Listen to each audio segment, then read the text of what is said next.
Hi friends, இன்னைக்கு நாம் பார்க்க போகிறது ஒரு தெய்வீகமான டிப்ஸை பற்றி தான் பார்க்க போகிறோம்.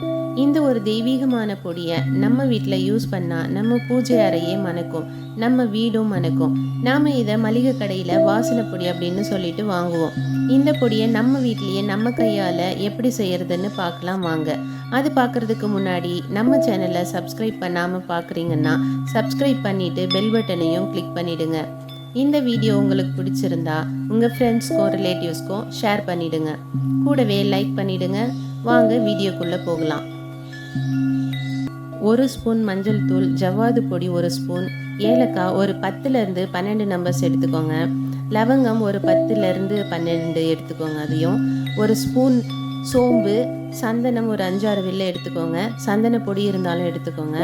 குங்குமப்பூ கொஞ்சம், ஜாதி பத்திரி 1, பச்சை கற்பூரம் கொஞ்சம்.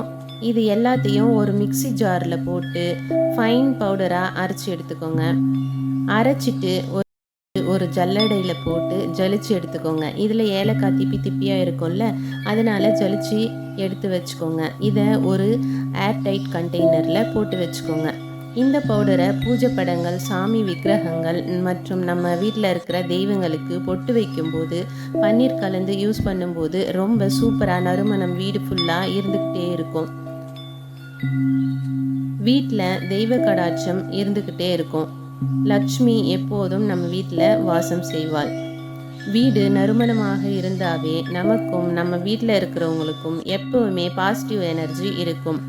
இந்த திப்பியை கூட வேஸ்ட் பண்ணாதீங்க.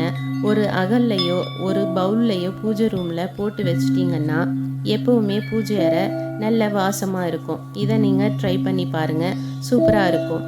தேங்க்யூ ஃபார் வாட்சிங். நல்லதே நினைத்தால் நல்லதே நடக்கும்.